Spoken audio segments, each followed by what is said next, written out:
July 1st, 1873. Prince Edward Island was proclaimed to be a province in the Union of Canada at a grand ceremony on the balcony of the Colonial Building. But was it a grand event? There are no audio recordings of this day. No recordings, because it would be 4 more years before Edison invented the audio recorder. Was the proclamation made with great passion? Or was it simply read, line by line, to those who were close enough to hear it? We can only wonder.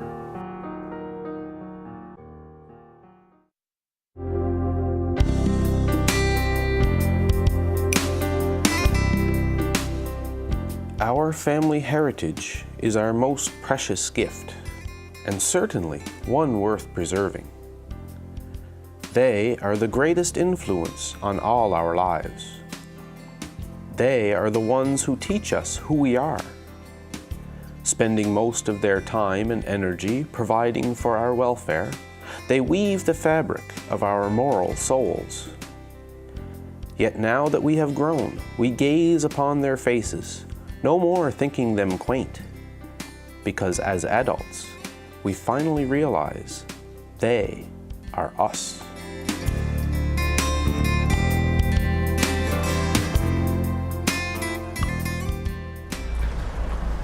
As we travel home for the holidays, we often wonder, wasn't there a great uncle who was an inventor?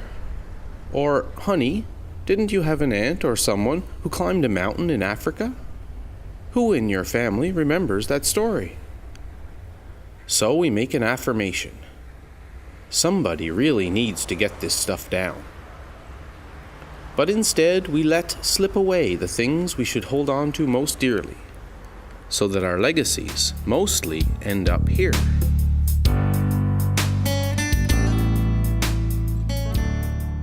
We all have in our homes the same old box, filled with the impressions of what once made up a life.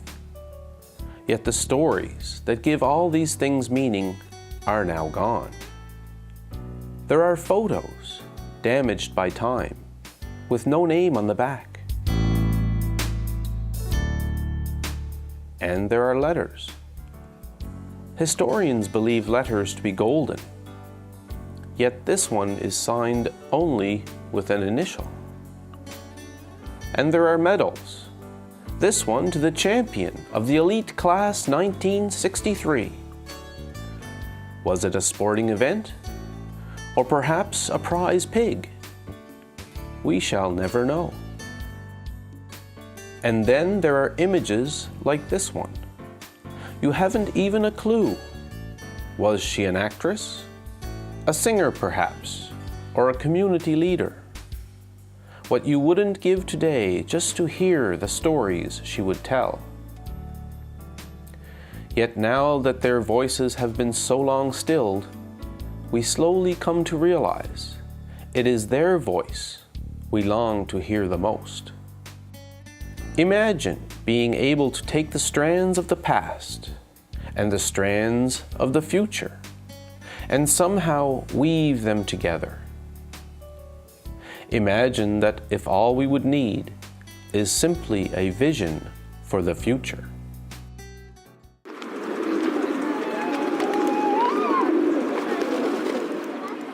For thousands of years, primitive tribes throughout the world have carried down the myths that explain the origin of their tribe and the meaning of their universe. Around their fires, they told the stories that linked each member to one another and to the life process of the world. Some were later judged as great civilizations because they simply cared enough to record their oral traditions. Yet somewhere along the way, we have lost this art.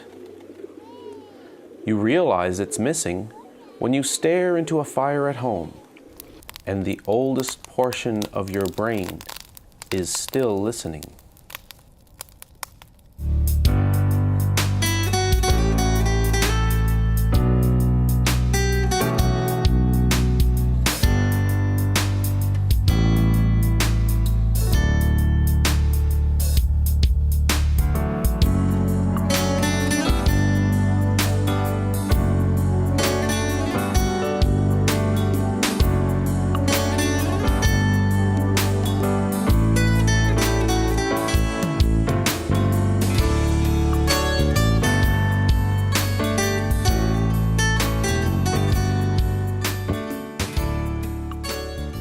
back in 1999, my sister and I made a tape, and the reason we had done that, my mother had always wanted us to be on radio or TV. She always wanted us to be famous somehow or other, and we teased her all the time, that we were going to be in Nashville or whatever. And I said, you get your guitar out and you know, we'll get some songs together. You practice in Ontario, I'll practice here in Tignish, and we'll do a tape when you get home. And that's, you know, we're really going to do this now because it's going to give us something to look forward to for the summer.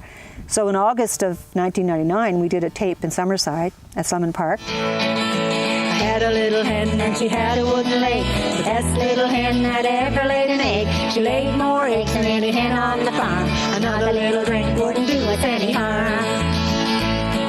My sister and I, when we get together, we play the guitars and sing, and it was a must to do when we were at home with my parents. Like, they wanted us to entertain guests when they came.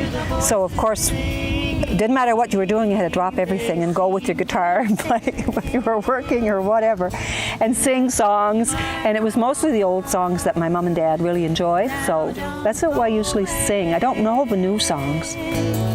As we sang those old sweet songs on Moonlight Bay, on Moonlight Bay.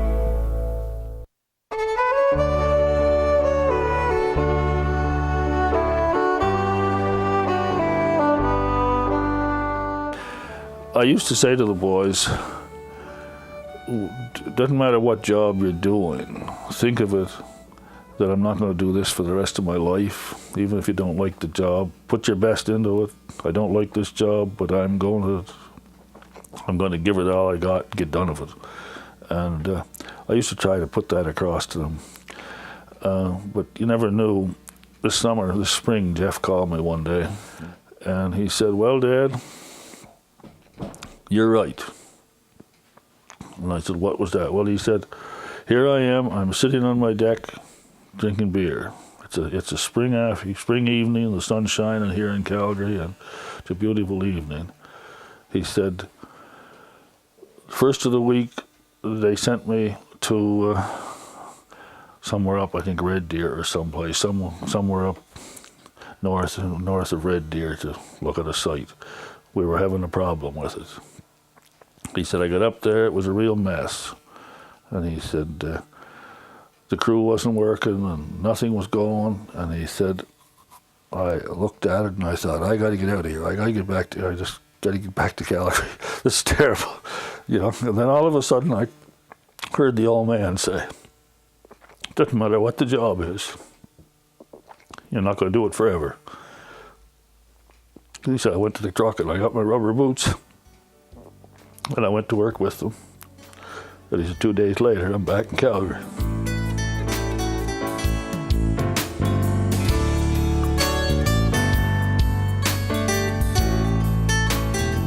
Foulkes Productions records these priceless memories along with your family photos. Now the torn and faded images of your family's past can be preserved in your personal documentary, or they can be edited together with music for a special birthday or a retirement tribute. Your own home movies and analog audio recordings have a limited shelf life. Now they can be digitally transferred before they disappear altogether. This is genealogy for the future, as well as good therapy.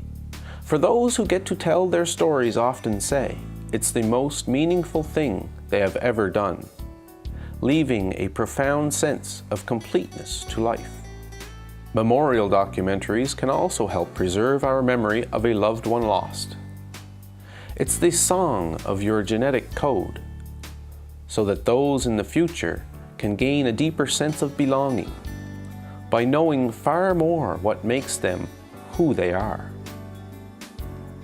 This baby girl today will soon learn to become a young lady from her mother, who learned it from her mother, who learned to be a lady from her mother, who learned it from Josephine Perry, born 1894. And now the future is more clear.